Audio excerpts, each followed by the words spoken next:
আমার বাসা থেকে অল্প একটু জানা পাশে একটা ভাবি আর ভাই তাদের ভালোবাসার কিছু কথা আপনাদের সাথে শেয়ার করতে চাই। আসসালামু আলাইকুম, সবাই কেমন আছেন? ট্যাংরা মাছ দিয়ে আলু দিয়ে টমেটো দিয়ে আজকে রান্না করেছিলাম, খেতে যে কি মজা হয়েছিল।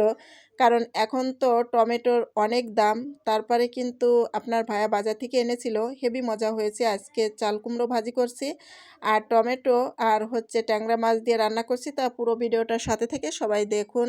আর আমি যে কথাগুলো বলি আপনাদের হয়তো একটু হলেও কাজে লাগবে, কারণ কিছু কিছু পুরুষ মানুষ আছে এরকম, মানে অন্যের বইয়ের সাথে তুলনা করে নিজের বইয়ের। যাতে আজকে এই ভিডিওটা দেখে অনেকেরই একটু মানে হলেও ধারণা পেতে পারে যে আমরা অন্যের বইয়ের সাথে নিজের বইয়ের তুলনা কখনোই করব না। কারণ পাশের বাসার ভাইয়া বলতেছে যে এই দেখো, তার নিজের বউকে বলতেছে, দেখো পাশের বাসার ভাবি সেজেগুজে কত সুন্দর হয়ে পরিপাটি হয়ে থাকে, আর তুমি সাজেগুজে থাকো না, কাজ করো ঠিক আছে কিন্তু একটুও সাজেগুজে থাকো না। এই কথা বলছে। তখন ভাবি বলতেছে যে আচ্ছা ঠিক আছে।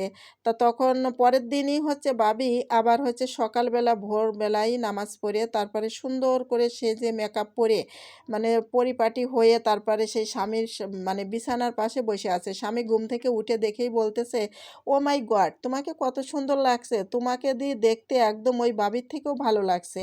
তা আসলে সত্যি কথা বলতে সাজেগুজে যদি থাকা যায় তো ভালোই লাগে। তা আসলে তো সেজেগুজে সবসময় থাকতে পারে না। তা তখন বলছে যে "হ্যাঁ, ও তাই, আমাকে অনেক সুন্দর লাগছে তাই না?" মানে ভাবিও রোমান্টিকভাবে মানে হেসে হেসে কথা বলছে।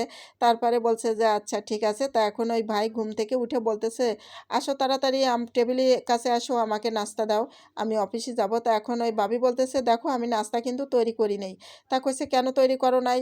আর বলতেছে যে তাহলে আমার এই শার্টগুলো ধুয়ে দেওয়ার কথা ছিল, তা ধুয়ে দাও নাই কেন? ধোও নাই? বলতেছে যে না না না, আমি শার্ট ধুলে পর আমার হাতে মেহেদি পরা আছে, মেহেদি উঠে যাবে। আর আমি যদি সকালে নাস্তা তৈরি করি তাহলে আমি মেকআপ করে বসে আছি এত সুন্দর করে পরিপাটি হয়ে, আমার এই মেকআপটা নষ্ট হয়ে যাবে। এত দামি একটা শাড়ি পরেছি, তাহলে রান্না করতে গেলে আমার শাড়িটাও নষ্ট হয়ে যাবে, তুমি কিছু বোঝো না? মানে ভাবি এরকম বলতেছে। তখন ভাই তো হা, অত বাবা, ও বাবা কি বলে, তখন মানে যে হতবম্ব হয়ে তাকিয়ে আছে ভাবির দিকে। বলছে যে কেন তুমি এইভাবে তাকিয়ে আছো? দেখো শোনো, আমি বলি, তুমি যে ভাবির কথা বলছো যে ভাবি পরিপাটি হয়ে সাজে আছে, ওই ভাবির বাসায় কাজের বুয়া আছে একটা। ভাবির বসে বসে থাকে আর সেই কাজের বুয়াই কিন্তু সব কাজ করে। এই জন্যে তুমি যে আমার সাথে তার তুলনা করতেছো, আর আমার তো বাগা পেঁয়াজ দিয়ে সব কাজ করতে হয়।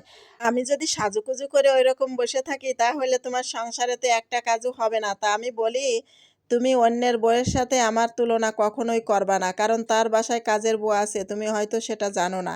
এই কথা ভাবি যখন বলছে তখন ভার মনে হচ্ছে মাথা একদম হ্যাং হয়ে গেছে।